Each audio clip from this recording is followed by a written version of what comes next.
a democracy, trust in election is everything. But what happened when doubt emerged about the neutrality of the electoral umpire? For now, there seems to be doubt, confusion, accusation of partisanship of the new electoral umpire. The Nigerian new INEC Chairman, Prophet Joash Ojo Amupitan, is at the center of this storm. The question on the lips of many today remains: is he truly independent, or is he loyal to the ruling party? While the opposition is calling for his head, his supporters are all out in his support. His ex-account saga have deepened this mystery. Therefore, tonight, we will extract all the issues surrounding the neutrality of the new INEC Chairman. Good evening and welcome to this week's political update on Trumpet TV. I am your host, Obah Sylva.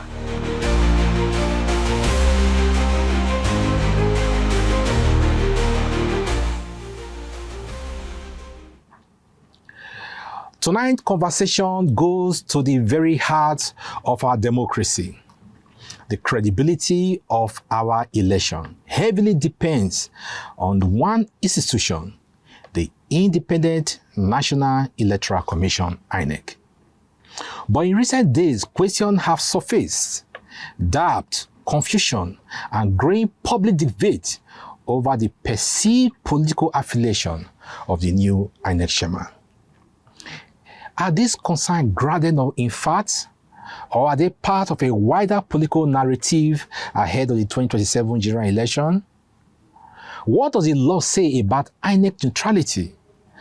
And more importantly, what does this mean to public confidence in national electoral procedures? Tonight, we examine these facts, the perception, and the implication of this political drama. INEC is not just another government agency. It is a referee of Nigerian democracy. Its responsibility includes voter registration, election conduct, result correlation, and certification of winners. In simple terms, if INEC is trusted, elections are trusted. What if INEC is doubted? The entire system is questioned. Nigeria's democratic journey have always not been smooth. From disputes in election to court battles, the credibility of electoral body have always been questioned and tested. This is why the law insists on independence. The chairman of INEC is expected to be neutral, non-partisan, and above political influence. But neutrality is not only about reality, it is also about perception of people.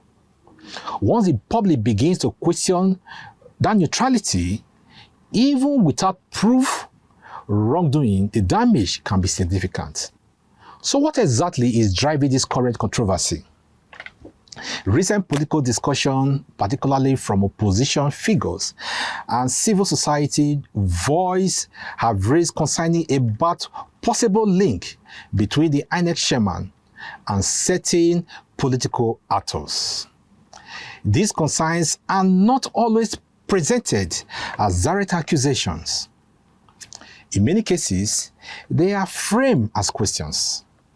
Questions about past associations, questions about perceived alignment, and questions about decisions taken by the Commission. Even more importantly, questions about past allegedly made posts by the then INEC chairman before he was appointed as the Commission chairman. Some critics have argued that certain electoral decisions in recent cycle appear to favor a certain political party and certain interests.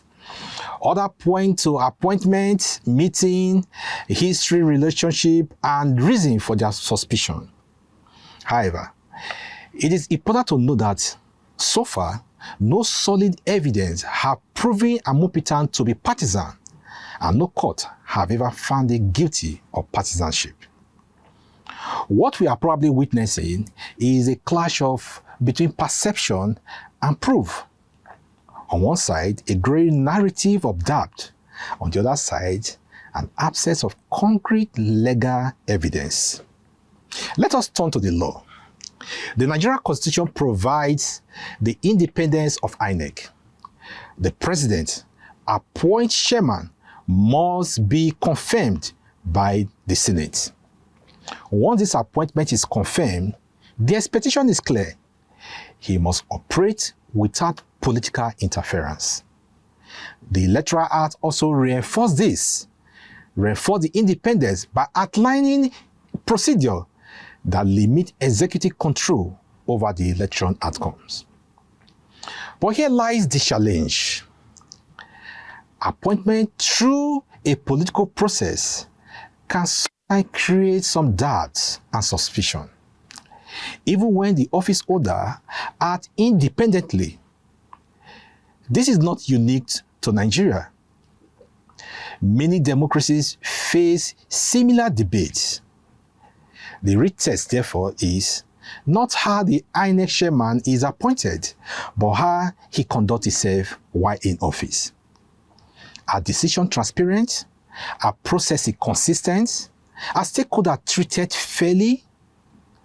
These are the benchmarks that definitely define neutrality.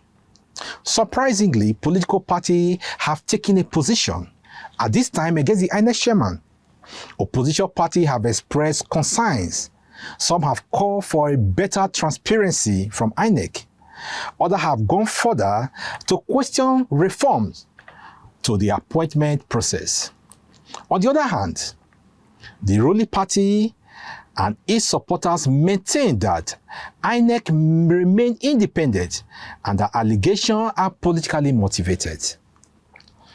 They argue that as election approaches, narrative of bias often emerges as part of broader political strategy by the opposition. This brings us to a familiar pattern in Nigerian politics. When outcomes are favorable, institutions are praised. When outcomes are contested, institutions are questioned. The truth, as always, may lie somewhere in between. Looking ahead to 2027, stake seems to be very high. Public confidence in INEC will play a decisive role in voters' turnouts, acceptance of results, and post-election stability and dispute. If that persists, even credible election may be rejected.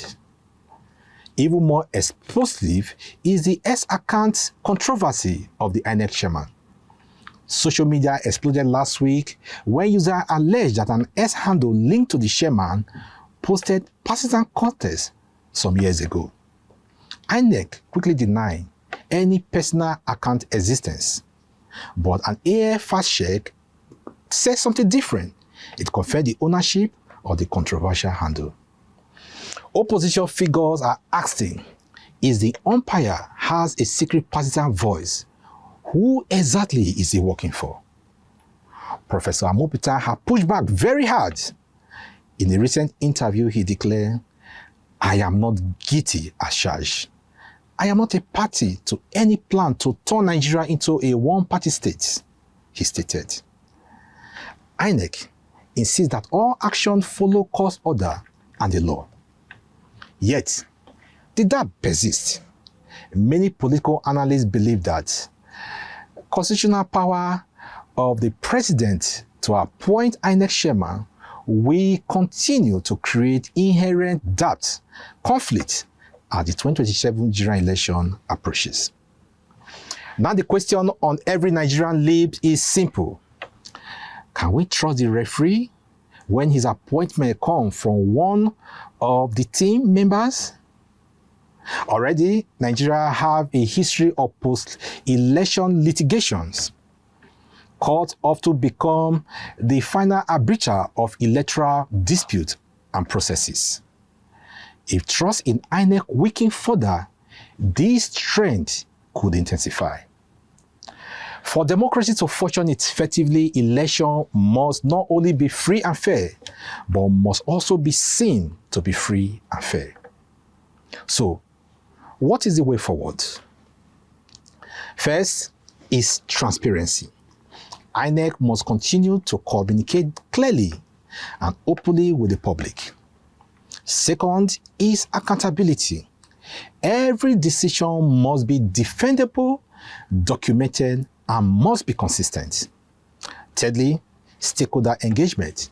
Political parties, civil society, and observers must be part of the process. And finally, INEC needs urgent reform. Some analysts have suggested reviewing how the electoral officials are appointed to reducing perception of bias.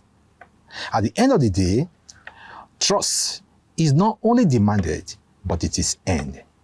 The current doubt over the political neutrality of the INEC Chairman reflects deeper concern about Nigeria's electoral system. While no legal verdict have confirmed bias, perception alone can shape political reality. At this point, the one question that have remained critical is, can INEC maintain the confidence of Nigeria across political divides? That answer may well depend on the future of our democracy. And it largely depends on how INEC will act, engage stakeholders, and how consistent and dependable its approach will be to all political parties. This is all we have for this week. Until next week, when we bring you yet another political update and issue, thank you for keeping a date with us on Political Update. I am your host, Obah Sylva. Good night.